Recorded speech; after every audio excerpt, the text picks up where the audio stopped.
बिस्मिल्लाहिर्रहमानिर्रहीम। अस्सलाम वालेकुम दोस्तों आज की इस वीडियो में हम वेल्डिंग की पोजीशन को डिस्कस करेंगे। वेल्डिंग की कौन कौन सी पोजीशन होती हैं जिनके ज़रिए हम वेल्ड करते हैं। तो दोस्तों मेरी ये वीडियो आपके लिए बहुत ज़्यादा इन्फॉर्मेटिव होने वाली है। काइंडली इस वीडियो को शुरू से लेकर आखिर तक ज़रूर देखिए। तो चलिए दोस्तों शुरू करते हैं।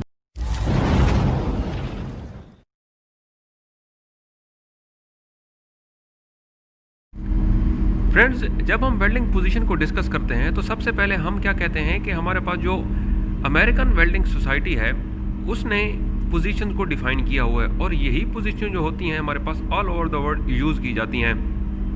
वही उनका नेम होता है और उसी तरह की वेल्डिंग यूज़ होती है। तो जब हम अमेरिकन वेल्डिंग सोसाइटी की बात करते हैं तो हम कहते हैं कि जो वेल्डिंग सोसाइटी है उसने डिफ़ाइन किया हुआ है कि जो पोजीशंस होती हैं बेसिकली वो 4 तरह की होती हैं। एक हमारे पास फ्लैट पोजीशन होती है, दूसरी हॉरिजॉन्टल पोजीशन, तीसरी वर्टिकल पोजीशन और चौथी ओवरहेड पोजीशन। इन पोजीशन को डिटेल में जानने की कोशिश करते हैं।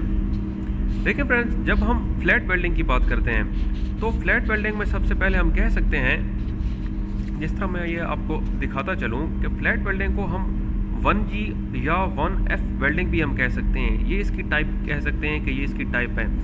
फ्लैट पोजीशन में होता क्या है कि जो हमारे पास ये मेथड है ये बहुत ही ज़्यादा सिंपल और आसान तरीका है फ्लैट पोजीशन वाला, क्योंकि इसमें हो क्या रहा होता है कि जो हमारे पास मोल्टन मेटल होती है वो वर्क पीस के ऊपर गिर रही होती है, या हम दूसरे अल्फाज में हम ये भी कह सकते हैं कि ये डाउन हैंड पोजीशन होती है, क्योंकि अगर हम रॉड को इस तरह पकड़ रहे होते हैं तो हमारे पास हाथ में होल्डर और उसके नीचे जो वर्क पीस होता है, यानी कि जो वेल्डिंग पोजीशन होती है हम वेल्डिंग को ऊपर से कर रहे होते हैं वर्क पीस के ऊपर, और जो इसकी टिप होती है मीन्स जो हमारे पास इलेक्ट्रोड है जिसके ज़रिए हम वेल्डिंग कर रहे हैं उसकी जो टिप होती है हम उसको 45 डिग्री पे सेट कर रहे होते हैं। सेट करके जब हम करते हैं तो वो हम कहते हैं कि ये क्या है, फ्लैट पोजीशन की वेल्डिंग है।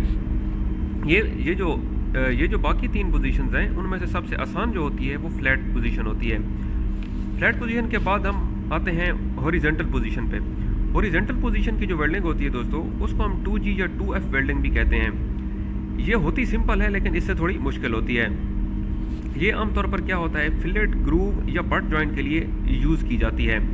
इसमें क्या होता है कि जो मोल्टन मेटल होता है वो वर्क पीस के ऊपर भी डिपॉजिट क्या करना होता है हमने वर्क पीस के ऊपर, ताकि हमारे पास जो वेल्डिंग होती है वो बहुत ज़्यादा स्ट्रॉन्ग हो उसके।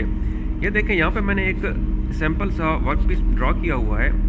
ये हमारे पास कह सकते हैं कि ये फ्लैट पोजीशन में कोई वर्क पीस पड़ा हुआ है। इसके साथ हम अगर वर्टिकल पोजीशन में कोई वर्क पीस रख दें तो इस जगह पे जिस जगह पे हम जॉइंट लगाते हैं यूँ समझ लें कि जो हमारे पास जो होल्डर और इलेक्ट्रोड होता है वो हॉरिजॉन्टल पोजीशन में इसको कवर करता है, और इसमें जो मोल्टन मेटल होती है जो वेल्ड डिपॉजिट होता है वो इसके ऊपर डिपॉजिट होना चाहिए। मीन इलेक्ट्रोड के ऊपर जो डिपॉजिट लगा होता है जो वर्क पीस होता है वर्क पीस के ऊपर ये आना चाहिए।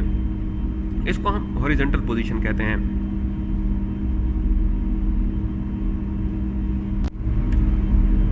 हॉरिजॉन्टल के बाद दोस्तों हमारे पास जो अगली पोजीशन है उसको हम वर्टिकल पोजीशन कहते हैं। इस वर्टिकल पोजीशन को 3G या 3F पोजीशन भी कहा जाता है।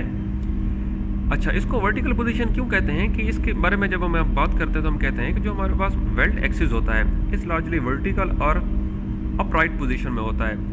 ये अगर मैं आपको समझाने की कोशिश करूं कि ये अगर हमारे पास एक वर्क पीस है इस तरह पड़ा हुआ है और दूसरा इसके साथ पड़ा हुआ है, तो वर्टिकल पोजीशन में क्या होता है कि जो हमारे पास इलेक्ट्रोड होता है जो हम वेल्ड कर रहे होते हैं इस वर्क पीस को, वो वर्टिकल पोजीशन में होना चाहिए।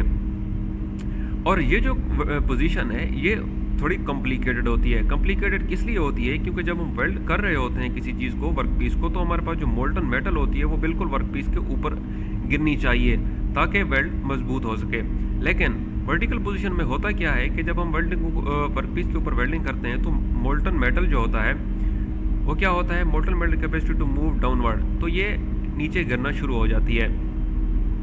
ये भी एक वेल्डिंग की पोजीशन है, और जो हमारे पास माहिर वेल्डर्स होते हैं वो उसको समझते हैं कि किस तरह हमने ये पोजीशन कवर करनी है।